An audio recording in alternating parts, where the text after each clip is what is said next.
Hello and welcome to this broadcast by Brexit Watch. I'm your host, Jonathan Saxty. Today we are delighted to welcome the Australian statesman, Senator Eric Abetz. Senator Abetz has been a senator for Tasmania since 1994.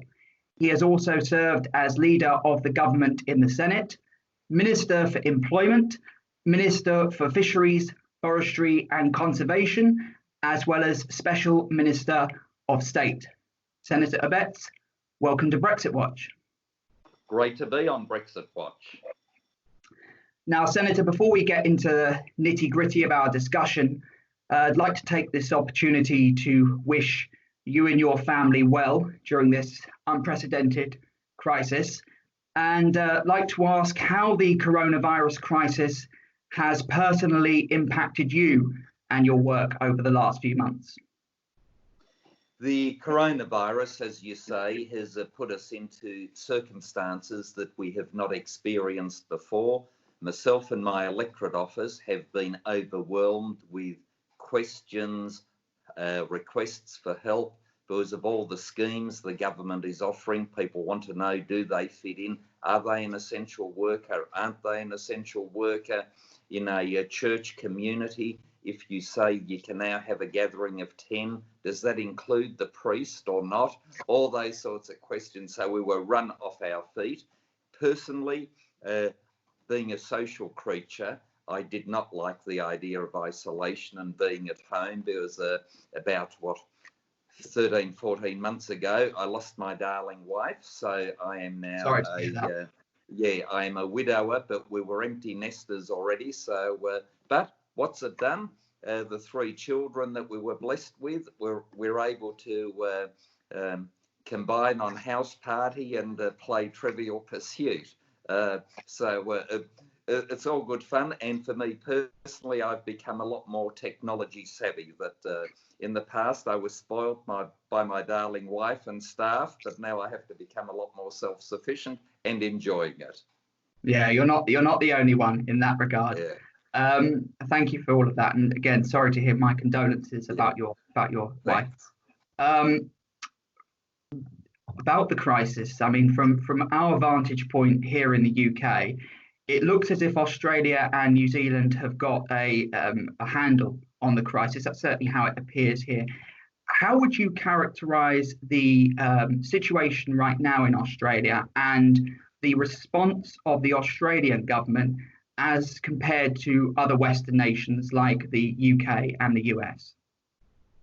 First of all, can I express my condolences to the people of the United Kingdom, because in very rough terms, as I understand it, Australia has lost 4 people per 1 million of population, whereas you guys in the United Kingdom, latest figures I think are about 480 per 1 million of population. So we have only had, in the population sense, 1% of the loss that the United Kingdom has suffered. Now, what have we done well in Australia? I think being in the Southern Hemisphere and having, if you like, the end of summer weather, as opposed to other weather that you're experiencing in the Northern Hemisphere, may be a factor. But we got onto closing our borders very early and brought in some, what you might call, draconian measures, because we wanted to flatten the curve, as it was called, to reduce the community infection, keep it right down low, to ensure that we could get sufficient ventilators, personal protection equipment, and beds in ICU ready in the event of the widespread of the coronavirus. Thankfully, that hasn't happened, but we've now got everything ready to go in the event that there is an outbreak. And we are now at a position where we are starting to ease the lockdown. So we were, I think, fortunate, but the Prime Minister took pretty strong action right up front to close our borders before the World Health Organization was recommending such action. Do you think Australia was better prepared than other nations? In fairness, I don't think we were better prepared, and in fact, we were somewhat behind the eight ball, because as the crisis was unfolding in China, there were certain Chinese operatives in Australia buying up all the personal protective equipment that they possibly could, and I think about 90 tons of it was shipped to China before they acknowledged they had a problem. So we were somewhat depleted with the equipment that we needed in Australia. But that said, I think the weather and our capacity as an island continent to isolate ourselves from the world has been exceptionally helpful. What do you see? We'll certainly come on to China in a moment, but what do you see as the medium to long-term consequences, both for Australia and globally, from the crisis and the lockdowns, particularly on the economic side? Very big question. I think there'll be a whole host of consequences. I think and this, we'll get onto that no doubt later, but the nation state, I think, has come back into its own with this crisis. Because when there's a crisis, who's going to look after you with respect? It wasn't the European Union, it wasn't the World Health Organization, it was the individual nation states looking after themselves. So I think there will be an enhancement and a recognition of the role of the nation state. Further, I think there will be a recognition that your national security, your national defence is not only in your Army, Navy and Air Force, it is also, do you have sufficient medications, personal protective equipment, hospital beds, etc. Because in the past, we were of the view that with the supply chain, well, you can just import it from China or the United States or elsewhere in the world if you've got a problem. What people did not factor into that equation was what happens if everybody's in the same boat and wanting the personal protective equipment. So I think there will be a greater sense of some of those old-fashioned virtues of self-reliance, putting away for a rainy day. Those sort of concepts, I think, will come back into their own again. And in Australia in particular, we were blessed with 30 years of no recession. So we've had a whole generation that just thinks that the economy keeps growing, that there won't be a day of reckoning, that there won't be a rainy day, everything's going to keep on going smoothly. Well, the day of reckoning has arrived, and I think people will now realise that there has to be a greater sense of economic management, that you can't just borrow. We were fortunate that we had got our borrowings back to, and our budget to just break even at the time of this pandemic. So we did have the capacity to borrow to try to deal with the issues. But, you know, the question I ask, and I'm sure every other country is asking as well, is what happens if there's another pandemic next year or the year after, given that we have thrown the kitchen sink and everything else at this crisis. I hope you understand that analogy, of throwing the kitchen sink at it. It's something we say, we say in Australia that when you throw absolutely everything at something, you throw the kitchen sink out as well. And that is what we've done at the moment in budgetary terms. And we've got to now realise that all that money which has been borrowed has to be paid back with interest. Yeah, and you're certainly right to highlight the possible recurrence. I mean, we're seeing that in I think South Korea and Singapore as well, this second wave, and that's certainly a big concern in Europe as well, and presumably is a concern in Australia. You mentioned China, so do you think the world has become dangerously over-dependent on China when it comes to industry and manufacturing?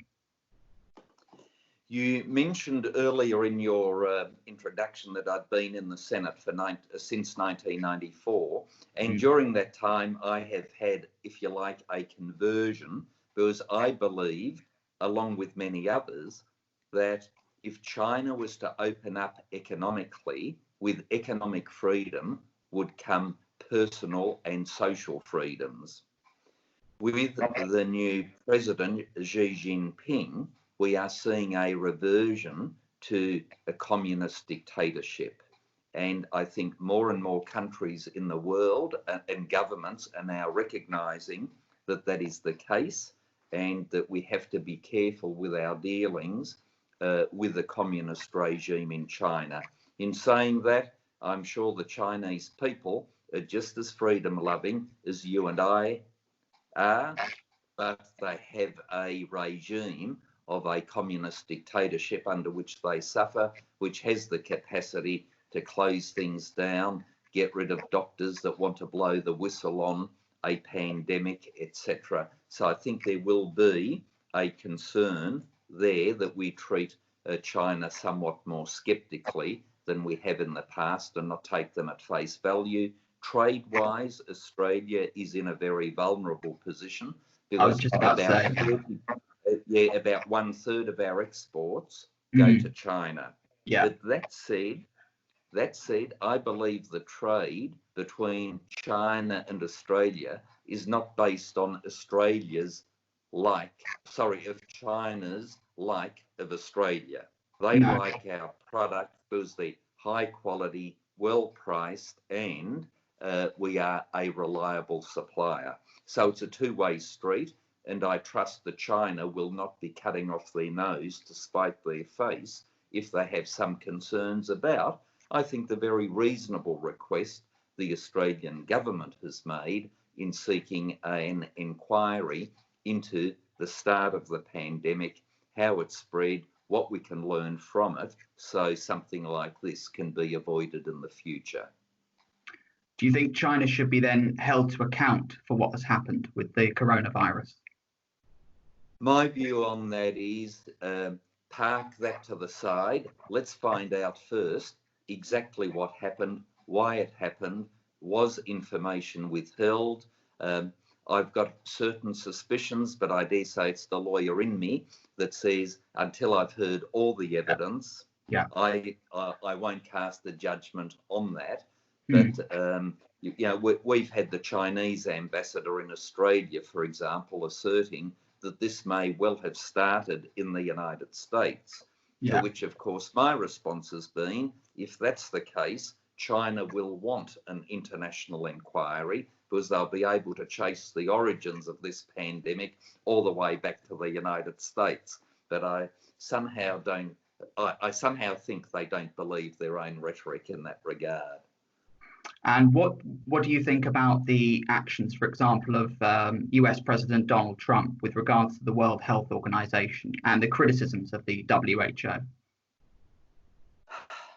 President Trump has a very real difficulty on his hands in an election year. I think he was a lot softer on the pandemic than we were in Australia for one reason.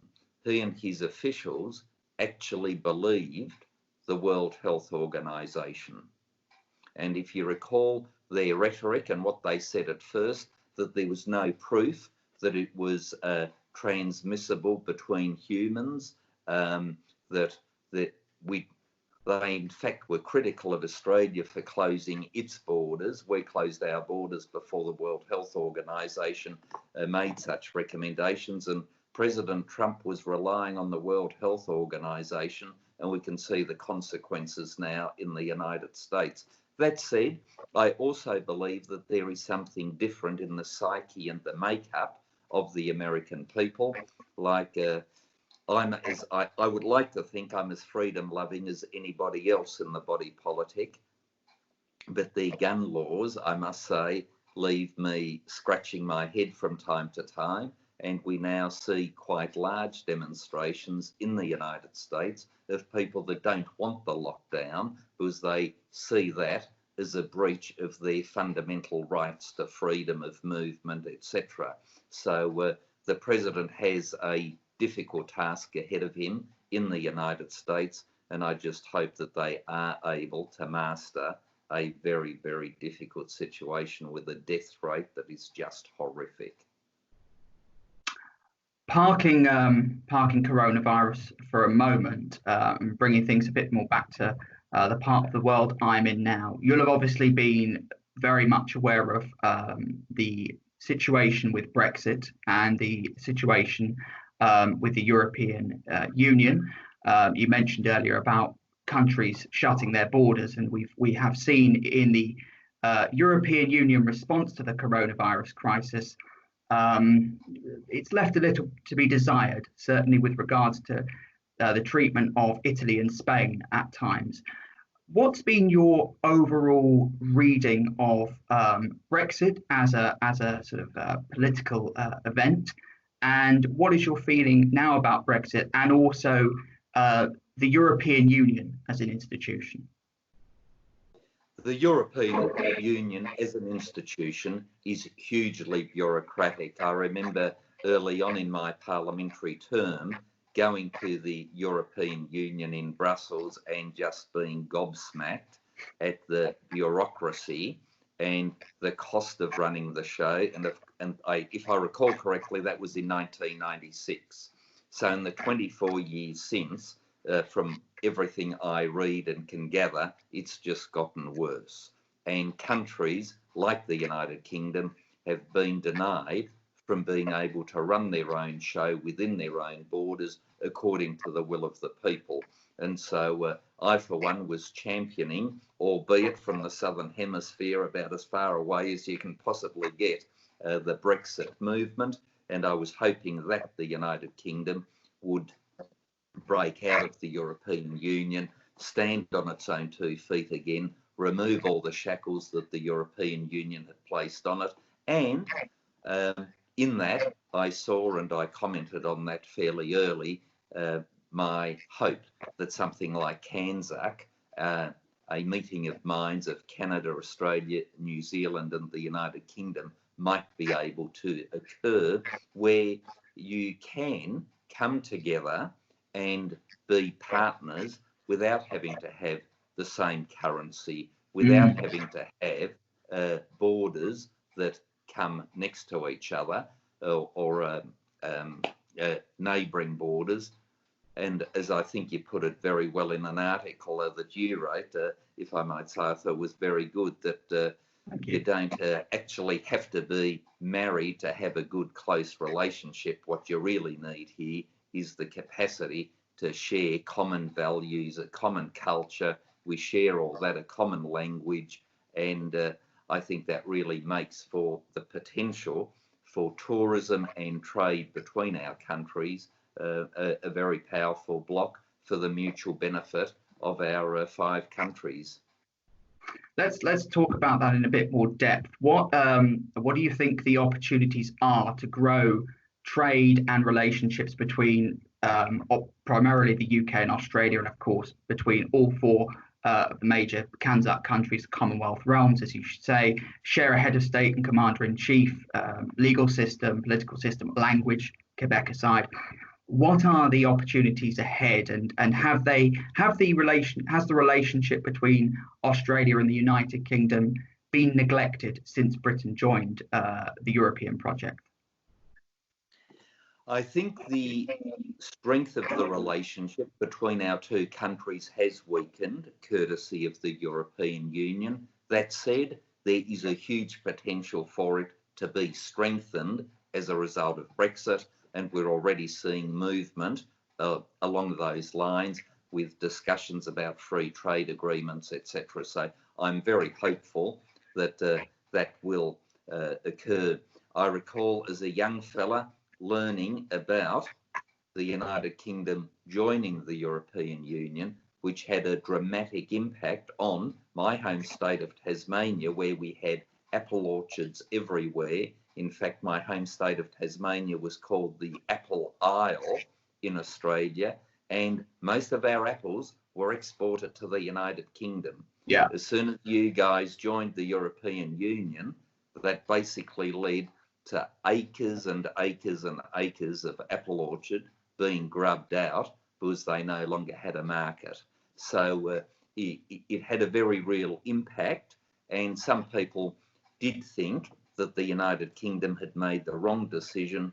They had basically forgotten about their Commonwealth comrades who had been with them in wars, etc., etc., and that there was this bond that had been broken for what was seen as expedient reasons at the time. And when you break a relationship for expedience, often it sort of comes to pass that it wasn't the best idea in the world. And I think that's what the United Kingdom people now believe. And it's interesting, if I understand the polling correctly, that it was the people in the United Kingdom that were around when the UK went into the European Union and could do the genuine compare and contrast. It wasn't hard for them to say, yep, this was a mistake, let's get back out.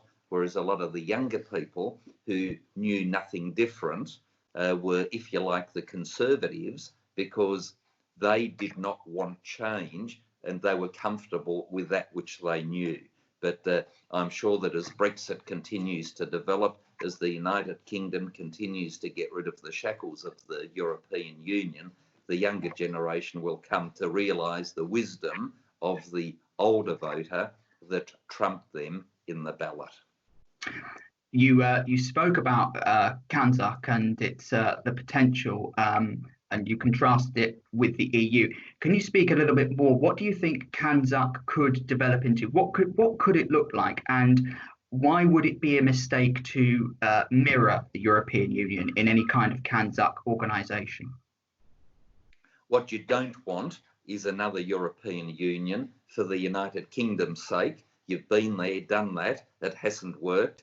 You wouldn't want to repeat it, albeit with a lot friendlier and more culturally sensitive countries in that regard. But still, you wouldn't want to do that. National sovereignty is important, but we share a commonality of language, of culture, rule of law, democracy, Westminster system of parliament, you name it. The similarities are there for all to see, observe, and if I might say, appreciate. And from my surname, some of your viewers may guess that I might come from a different background than England. And indeed, my family emigrated from Germany in 1961. And I came here, I had to learn the language to be able to go to school. So from a non-English speaking background, and can I tell you, as I look around the world in the political systems, I think that there is none better than the Westminster system, and the United Kingdom has given the world and those countries that have the blessing of a democracy, the rule of law, how you do justice, democracy, etc., is a big tick. My background is German, so the analogy that I use is, if you want good engineering, you go German.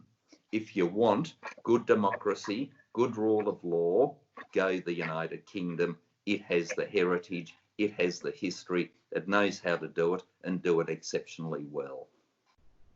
There would be some listening to our conversation who would say, well, Europe is on the doorstep for the United Kingdom. Australia, New Zealand, Canada are miles away, much further away. Geography matters more, and any talk of CANZUK would be sort of a resurrection of the past. It's nostalgia for empire. What would you say to those people? Well, I've read an exceptionally good article whose author you might be very closely associated with, who made the point that just because you can get on well with your neighbour doesn't mean that you would marry them. What you need and what you want is a commonality of views for the marriage to actually work.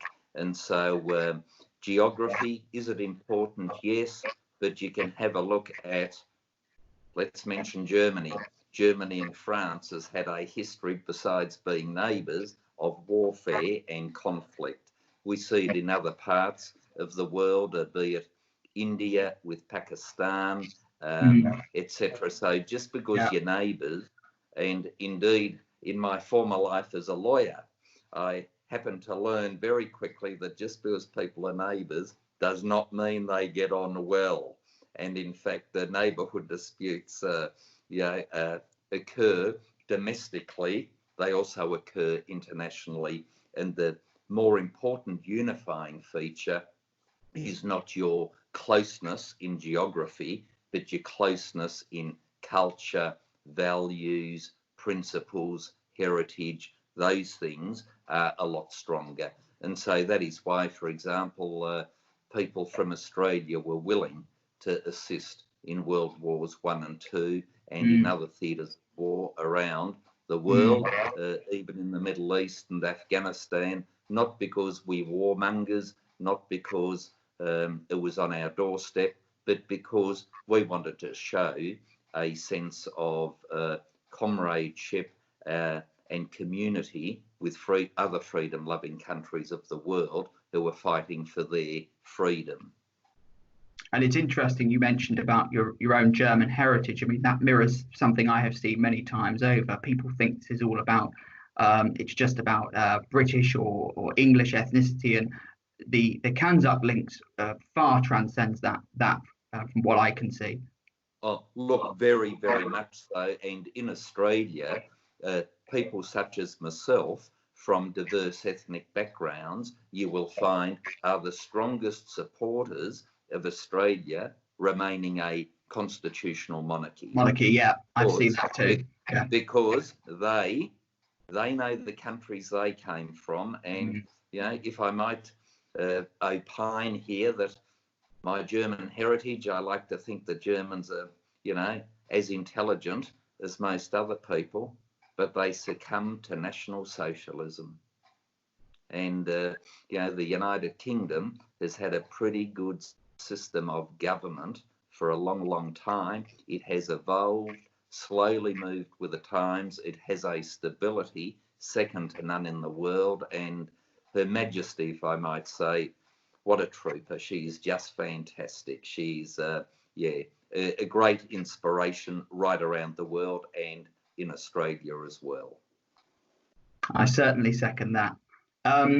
You mentioned trade, and just to touch on that again, Tasmanian apples aside, in what other respects do you think trade between the UK and Australia could be increased? I mean, I often make the point that the UK has one of the most amazing higher education sectors in the world, possibly the best outside of the United States, and has yet to fully exploit that potential.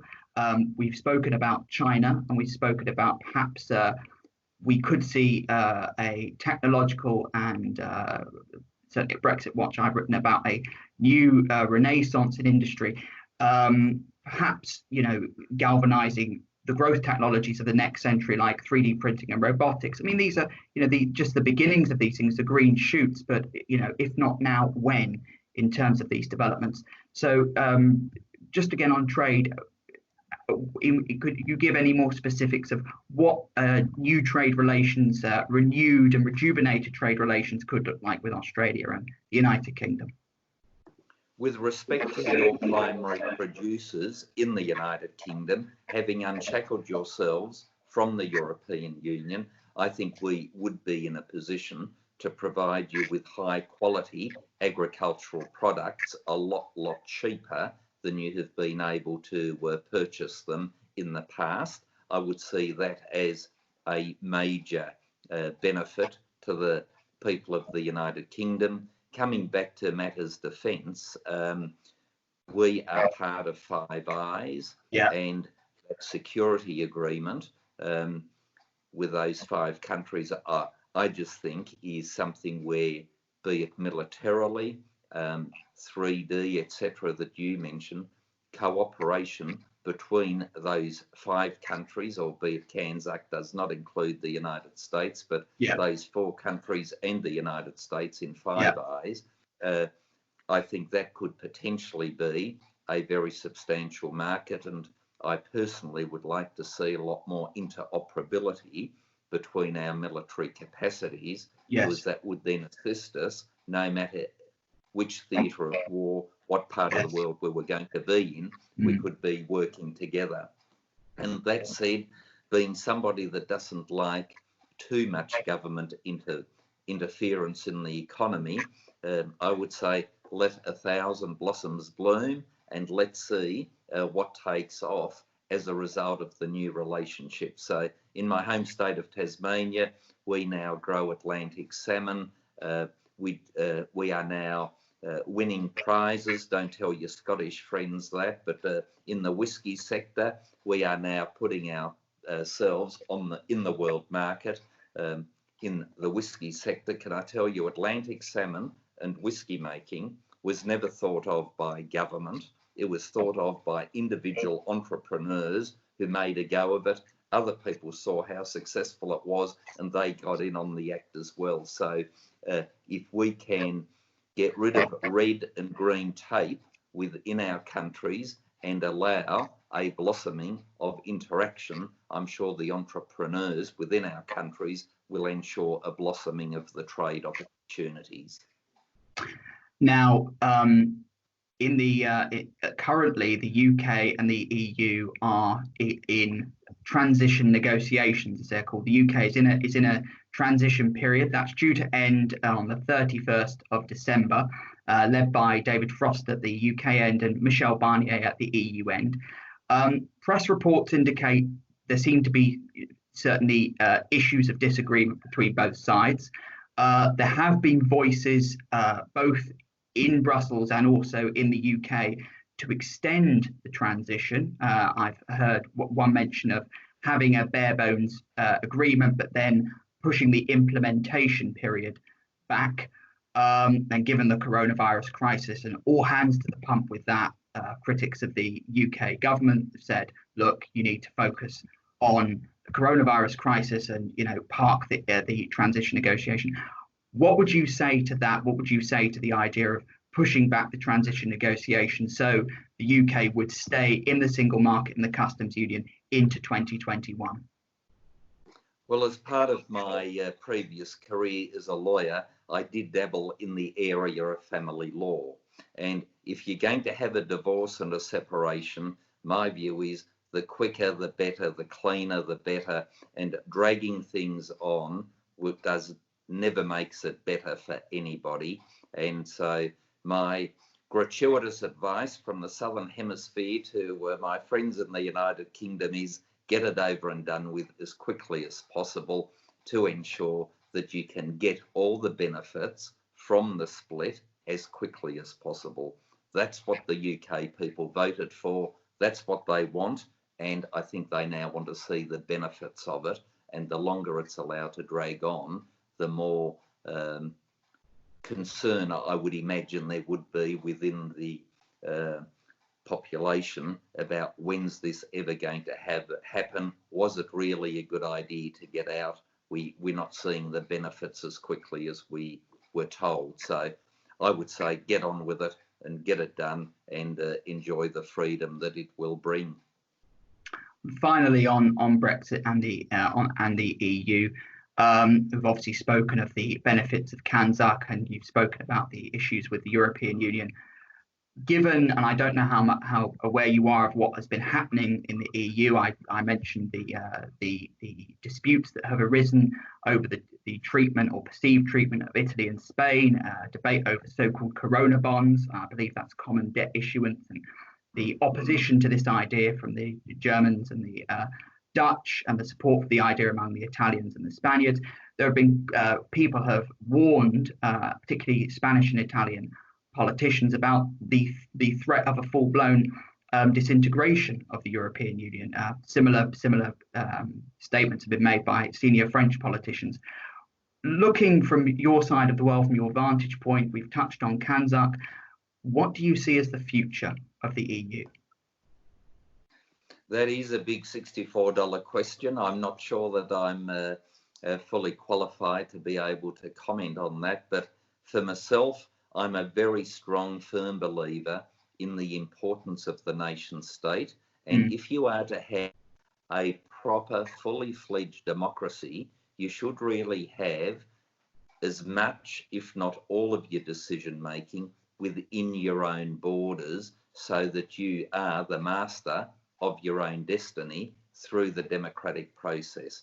And I just think it's one of these terrible things of a European Union, or indeed some of the international treaties, where a body politic in a particular country can vote for something, but that's what they want to do for their people, to then be told by often an unelected body or bureaucracy from without, no, you can't do that, because that would be in breach of a treaty which we are now interpreting in a particular way, which was never thought of at the time that the treaty or the agreement was entered into.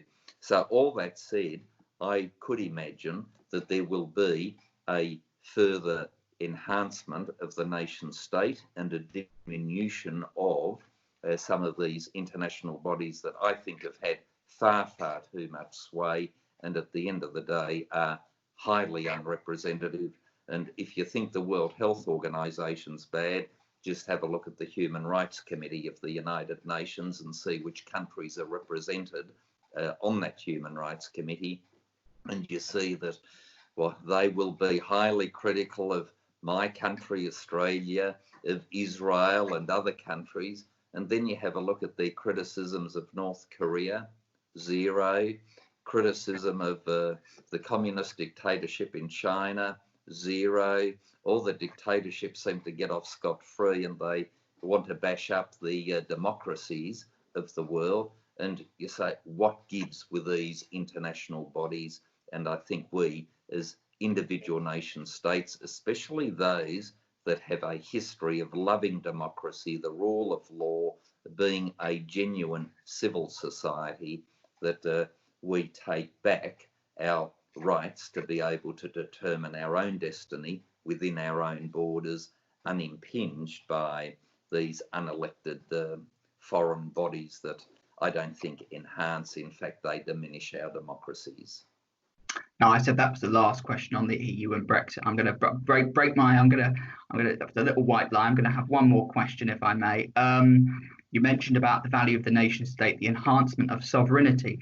There will be some who may argue that if Britain leaves the EU and ends free movement with EU member states, but then jumps into free movement with Australia, Canada, and New Zealand, that would be hypocritical. What would you say to that? Is there a difference between the free movement idea in the EU and any freedom of movement that may be proposed between Australia, Canada, New Zealand, and the UK?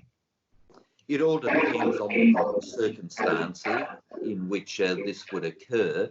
But if that is part and parcel of the agreement with the European Union, I think you've seen how people have been able to get from one part of the world into the European Union, knowing, and the countries there not being that concerned, knowing that the people want to move on and up to northern parts of the European Union, including the United Kingdom, and try to smuggle themselves into the United Kingdom.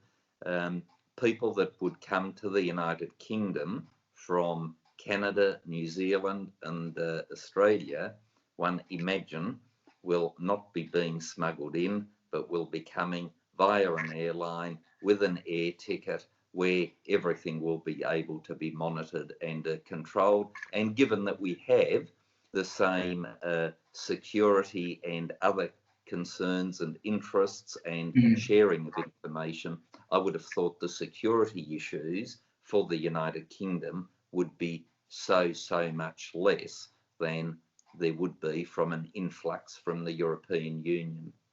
And of course, comparable GDP per capita, comparable standards of living, which is not the case in the EU, as you've intimated there.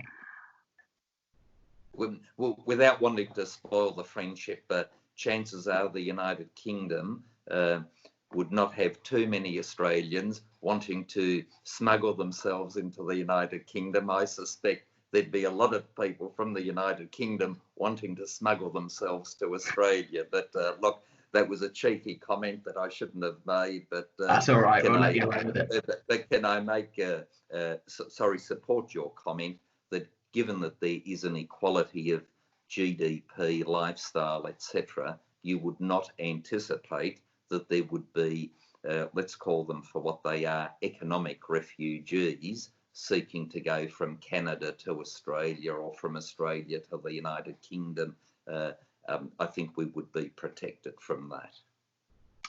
Now, final question, Senator.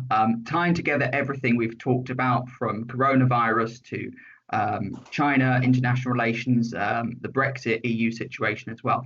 If you could make one prediction, one forecast for either Australia or the world over the next 6 to 12 months, medium short term, perhaps medium to long term, rest of the year, what would that prediction or forecast be? I think there will be a greater emphasis on the nation state. People will be looking within their own body politic for self-reliance, resilience, preparedness for events such as we have experienced with the coronavirus. I think that is going to be the big determining factor, and also countries of a similar culture, view, freedom-loving democracies, I think will be getting together a lot more to ensure that some of the bullies within the world community are brought to account. That seems like a good note on which to end. So it's a real pleasure to speak with you, Senator, and I thank you for your time today, making the time for us at Brexit Watch. A very real pleasure to be able to join you, and all the best, and thanks for having me. My thanks to Senator Eric Abetz, and thank you for watching. You can find out more at www.brexit-watch.org. You can also find us on Twitter and Facebook. Until next time.